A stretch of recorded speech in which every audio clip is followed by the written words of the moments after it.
돈 행방을 찾아라. 내곡동 압수수색을 할까요? 이 국정원으로부터 나와서 박근혜 청와대로 들어간 이 국정원 상납금의 실체가 잡힐 듯 잡히지 않고 있습니다. 사실 저희가 지금까지 나온 증거들을 토대로 여기 계신 전문가 세 분과 함께 조금이나마 상상력을 좀 발휘해 보려고 합니다. 좀 저희가 이 얘기, 국정원 상납금 얘기를 좀 더 좀 짚어봐야 될 것 같습니다. 제 왼쪽에 박지훈 변호사 자리하셨습니다. 어서 오십시오. 안녕하십니까? 먼저 시작부터 한번 바로 달려볼게요. 오른쪽에 준비한 게 있습니다. 같이 보시죠. 국정원 그 돈, 박근혜 전 대통령에 들어간 그 돈은 도대체 어디로 갔을까? 저희가 크게 이렇게 세 가지로 좀 나눠봤습니다. 먼저 이 부분입니다. 내곡동 집 살 때 들어간 돈이냐, 이현정 의원님. 네.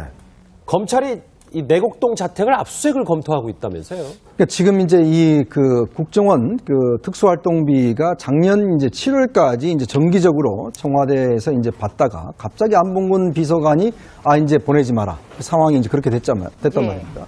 근데 9월 달에 갑자기 이제 또 박 전 대통령이 정호성 비서관을 통해서 2억 원 현금을 빨리 좀 가져와라라고 해서 정호성 비서관이 국정원으로부터 2억 원 현금을 받아서 이제 그걸 박 전 대통령에 전달해 줬거든요. 자, 그렇다면 그 시점에 과연 무엇이 필요했을까?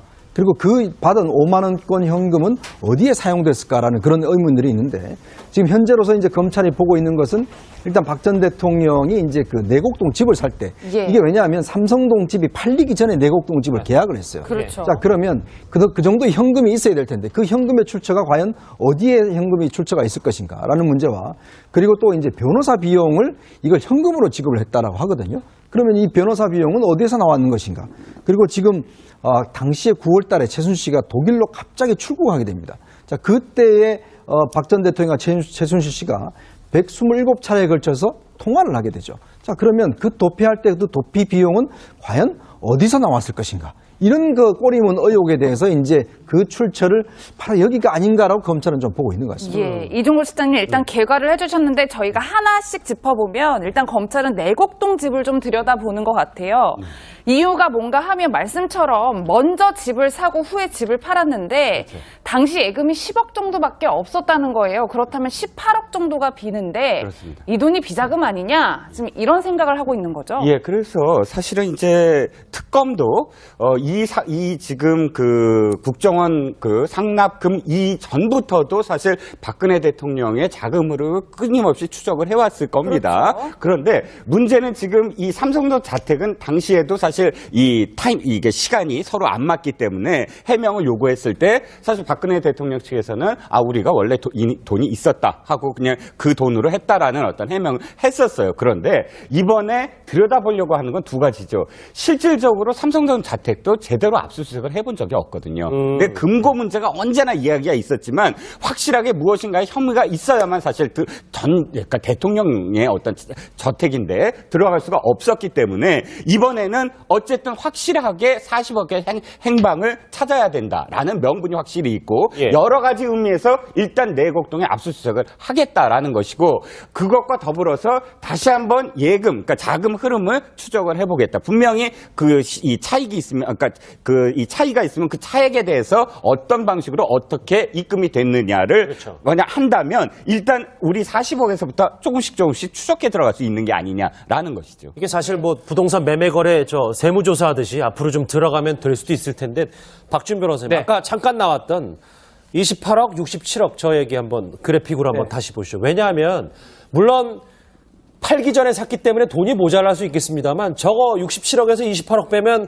거의 뭐 40억 가까이가 남는 돈인데 굳이 국정원에 만약에 비자금을 썼다면 그 돈을 썼을 이유가 있는 겁니까? 그래서 이제 그 부분이 의문일 수가 있습니다. 다만 이 매매하고 매수할 때 그 매수 매도 그 타이밍이 좀 중간에 비어 있기 때문에 10억 원 정도가 현금이 좀 필요했을 가능성이 있습니다. 그 이상일 수도 있고요.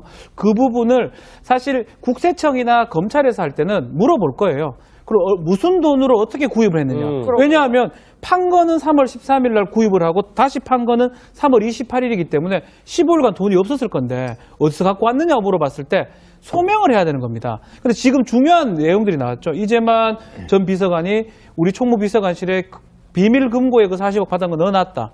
혹시 그거냐 아니냐라는 거를 검찰에서 계속 추궁을 할 거고요. 그게 아니고 딴 데서 돈을 갖고 왔다면, 현금을 갖고 왔다면 10억 말고 예금 이상의 돈이 있어야지 살 수가 있잖아요. 예. 그렇다면 그 18억은 어디서 갖고 왔는지 검찰이 계속적으로 추궁을 하고 또 박 전 대통령 입장에서는 어디서 갖고 왔다는 거를 소명을 해야지만이 이 위기 상황에서 나올 수 있다 이렇게 보입니다. 그러게요. 박 변호사님, 사실 박 전 대통령이 탄핵당한 대통령이기 때문에 받을 수 있는 예우가 경호 경비밖에 없어요.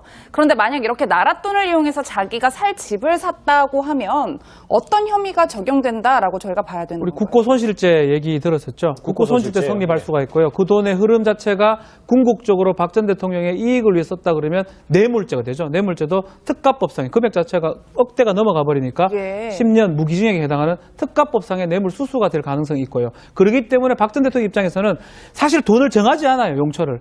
요 10억 줄 테니까 집 사라가 아니고 반대로 조사받는 사람이 입증을 해야 됩니다. 18억이 지금 비거든요. 그렇죠. 현금 18억을 어디서 갖고 왔느냐를 박 전 대통령 측에서 입증을 하지 않는다면 사실은 국세청이나 검찰 입장에서는 이거를 거기서 갖고 온 게 아니냐, 뇌물이 아니냐 추정이 가능하기 때문에 박 전 대통령이 지금 상황이 어렵지 않을까 이렇게 보입니다. 오른쪽에 준비한 거 한번 점검을 해보겠습니다. 그 돈은 어디로 갔을까? 내곡동 집 살 때 분명히 이 보름간에 걸쳐서 한 18억 정도가 비기 때문에 이 얘기 좀 앞으로도 좀 의문이 남을 것 같습니다. 두 번째, 그 돈이 어디로 갔을까? 4억 변호사비 현금. 아마 이 얘기 오늘 지금도 계속 회자가 되고 있는 것 같은데 이건 박준 변호사님께 여쭤봐야 될 것 같아요. 원래 변호사 비용을 받을 때 현금으로 받습니다. 아닙니다. 요새는 예전에는 뭐 그렇게 받는 경우도 있죠. 요새는 이게 계좌 신고를 다 해야 되기 때문에 법인이면 법인 계좌로 받습니다. 법인 계좌를 만약 현금으로 주면 가급적이면 계좌를 알려줄 테니 여기로 넣으라고 부탁을 드리고요.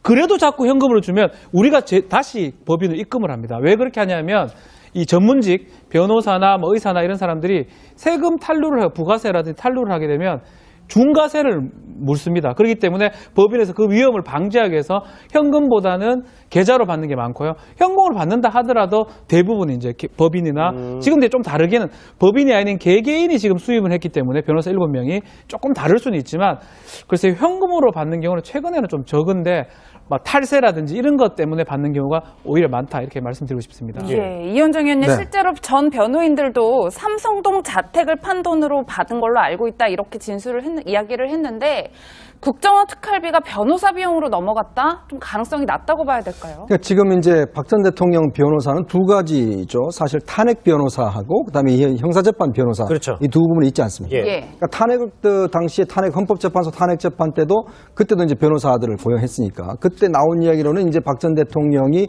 그때는 사실 청와대에 있을 때니까 그때 청와대 안에서 이제 그 면담을 했을 때 그때 뭐 일부 이제 좀 돈을 줬다라는 이야기가 있어요. 예를 들어서 뭐 착수금 정도로 해서 이제 돈을 좀 줬다라는 이야기가 있고 이제 그분들은 이제 대통령 탄핵 사건을 담당했었고 그 다음에 이제 형사 사건을 담당했던 분들이 있거든요. 자, 그러면 이 두 가지의 어떤 비용 자체를 과연 이제 어디서 될 것이냐. 이제 문제는 박 전 대통령이 지금 현금은 남아있는 돈은 이제 집한 돈 이 30억이 남아있는 거 아니겠습니까? 그러니까 이걸로 줬다라고 이야기를 할 수 있는데 이게 돈이 말이죠. 이게 지금 현금이기 때문에 사실 수표면 이게 돈의 어떤 출처가 쭉 나오지 않습니까? 그렇죠. 근데 이제 5만 원권이라는 현금은 이게 이제 같은 어디 저수지에 들어가 버리면 그 돈이 이런 식이 될 수가 있는 것이거든. 만약에 박 전 대통령이 예를 들어서 이걸 특수활동비로 썼다 하더라도 그거 내 집 한 돈으로 썼다라고 출처가 돼버리면 사실 이게 입금 들어오는 곳과 나가는 곳이 이게 달라버리면 사실 이게 입증하기가 쉽지가 않거든요. 그렇기 때문에 아마 이 문제는 특히 아마 좀 규명하기가 좀 힘들지 않을까 싶어요. 이게 예를 들어서 수표로 줬다든지 그다음에 지금 통장으로 줬다든지 이렇게 되는지 모르겠는데 이게 다 현금이거든요. 알고 예금 이상의 돈이 있어야지 살 수가 있잖아요. 그렇다면 그 18억은 어디서 갖고 왔는지 검찰이 계속적으로 추궁을 하고 또 박 전 대통령 입장에서는 어디서 갖고 왔다는 거를 소명을 해야지만이 이 위기 상황에서 나올 수 있다 이렇게 보입니다. 그러게요. 박 변호사님, 사실 박 전 대통령이 탄핵당한 대통령이기 때문에 받을 수 있는 예우가 경호 경비밖에 없어요.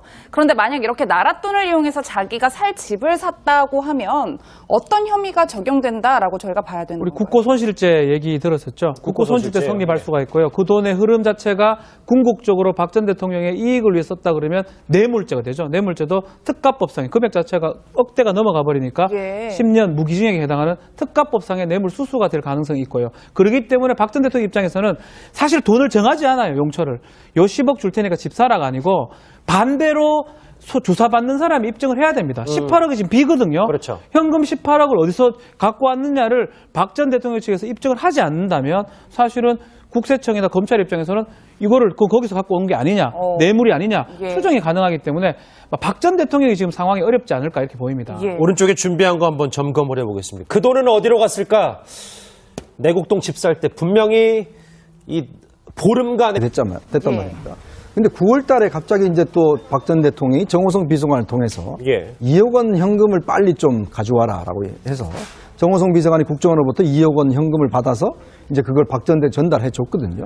자, 그렇다면 그 시점에 과연 무엇이 필요했을까? 그리고 그 받은 5만 원권 현금은 어디에 사용됐을까라는 그런 의문들이 있는데 지금 현재로서 이제 검찰이 보고 있는 것은 일단 박 전 대통령이 이제 그 내곡동 집을 살 때 이게 왜냐하면 삼성동 집이 팔리기 전에 내곡동 집을 계약을 했어요. 그렇죠. 자, 그러면 그 정도의 현금이 있어야 될 텐데 그 현금의 출처가 과연 어디에 현금이 출처가 있을 것인가라는 문제와 그리고 또 이제 변호사 비용을 이걸 현금으로 지급을 했다라고 하거든요. 그러면 이 변호사 비용은 어디에서 나왔는 것인가? 그리고 지금 당시에 9월 달에 최순실 씨가 독일로 갑자기 출국하게 됩니다. 자, 그때에 박 전 대통령과 최순실 씨가 127차례에 걸쳐서 통화를 하게 되죠. 자, 그러면 그 도피할 때 그 도피 비용은 과연 어디서 나왔을 것인가? 이런 그 꼬리문 의혹에 대해서 이제 그 출처를 바로 여기가 아닌가라고 검찰은 좀 보고 있는 것 같습니다. 이종걸 실장님 일단 개괄을 해주셨는데 저희가 하나씩 짚어보면 일단 검찰은 내곡동 집을 좀 들여다보는 것 같아요. 이유가 뭔가 하면 말씀처럼 먼저 집을 사고 를 만약 한다면 일단 우리 40억에서부터 조금씩 추적해 들어갈 수 있는 게 아니냐라는 것이죠. 이게 사실 뭐 부동산 매매 거래 세무조사하듯이 앞으로 좀 들어가면 될 수도 있을 텐데 박준 변호사님 아까 잠깐 나왔던 28억, 67억 저 얘기 한번 그래픽으로 한번 다시 보시죠. 왜냐하면 물론 팔기 전에 샀기 때문에 돈이 모자랄 수 있겠습니다만 저거 67억에서 28억 빼면 거의 뭐 40억 가까이가 남는 돈인데 굳이 국정원에 만약에 비자금을 썼다면 그 돈을 썼을 이유가 있는 겁니까? 그래서 이제 그 부분이 의문일 수가 있습니다. 다만 이 매매하고 매수할 때 그 매수 매도 그 타이밍이 좀 중간에 비어 있기 때문에 10억 원 정도가 현금이 좀 필요했을 가능성이 있습니다. 그 이상일 수도 있고요. 그 부분을 사실 국세청이나 검찰에서 할 때는 물어볼 거예요.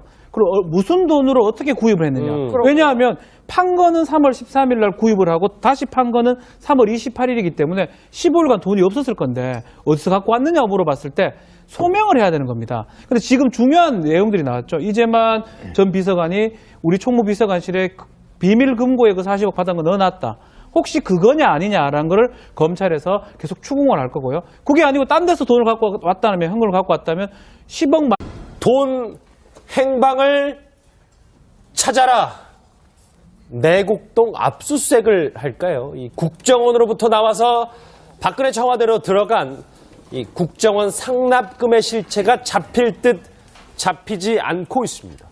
사실 저희가 지금까지 나온 증거들을 토대로 여기 계신 전문가 세 분과 함께 조금이나마 상상력을 좀 발휘해 보려고 합니다. 좀 저희가 이 얘기, 국정원 상납금 얘기를 좀 더 좀 짚어봐야 될 것 같습니다.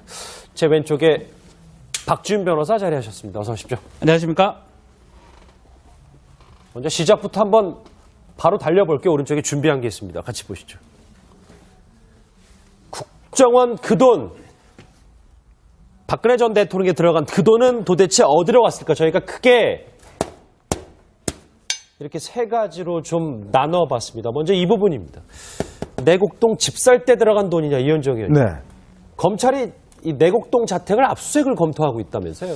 그러니까 지금 이제 이 그 국정원 그 특수활동비가 작년 이제 7월까지 이제 정기적으로 청와대에서 이제 받다가 갑자기 안봉근 비서관이 이제 보내지 마라. 그 상황이 이제 그렇게 후에 집을 팔았는데 당시 예금이 10억 정도밖에 없었다는 거예요. 그렇다면 18억 정도가 비는데 그렇습니다. 이 돈이 비자금 아니냐? 지금 이런 생각을 하고 있는 거죠. 예, 그래서 사실은 이제 특검도 이 지금 그 국정원 그 상납금 이전부터도 사실 박근혜 대통령의 자금으로 끊임없이 추적을 해왔을 겁니다. 그렇죠. 그런데 문제는 지금 이 삼성도 자택은 당시에도 사실 이게 시간이 서로 안 맞기 때문에 해명을 요구했을 때 사실 박근혜 대통령 측에서는 우리가 원래 돈이 있었다 하고 그냥 그 돈으로 했다라는 어떤 해명을 했었어요. 그런데 이번에 들여다보려고 하는 건 두 가지죠. 실질적으로 삼성전 자택도 제대로 압수수색을 해본 적이 없거든요. 근데 금고 문제가 언제나 이야기가 있었지만